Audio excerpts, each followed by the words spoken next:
জলপাইগুড়ি জেলার ময়নাগুড়ি ব্লকের ইন্দিরা মোড় সংলগ্ন এলাকায় গোপন সূত্রে খবরের ভিত্তিতে অভিযান চালিয়ে মঙ্গলবার বিকেলে একটি বাইক আটক করে ব্রাউন সুগার উদ্ধার করল ময়নাগুড়ি থানার পুলিশ। গোপন সূত্রে খবর পেয়ে অভিযান চালিয়ে ব্রাউন সুগার সহ দুই যুবককে গ্রেপ্তার করল পুলিশ।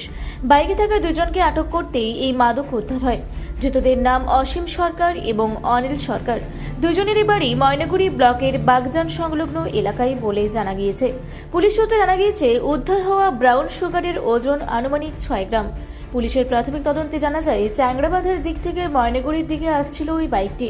পুলিশ জানিয়েছে ধৃতদের বিরুদ্ধে নির্দিষ্ট ধারায় মামলা রুজু করা হয়েছে এবং ঘটনার সঙ্গে আরও কেউ জড়িত আছে কিনা তা খতিয়ে দেখা হচ্ছে বলেই জানিয়েছেন ময়নাগুড়ি থানার আইসি সুবল ঘোষ। জলপাইগুড়ি থেকে কনক অধিকারীর রিপোর্ট, রূপসী বাংলা মিডিয়া।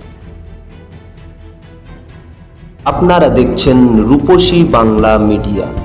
এখন একটা ছোট্ট বিরতি, ফিরে আসছি বিরতির পর। পুরুলিয়ায় পাত্রপাত্রী যোগাযোগের একমাত্র বিশ্বস্ত প্রতিষ্ঠান বিবাহ পরিচয়। আপনার মনের মতো জীবনসঙ্গী খুঁজতে পাশে রয়েছে বিবাহ পরিচয়।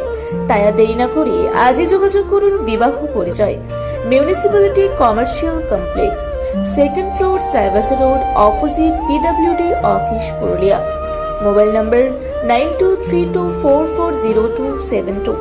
ফিরে এলাম বিরতির পর। আপনারা দেখছেন রূপসী বাংলা মিডিয়া।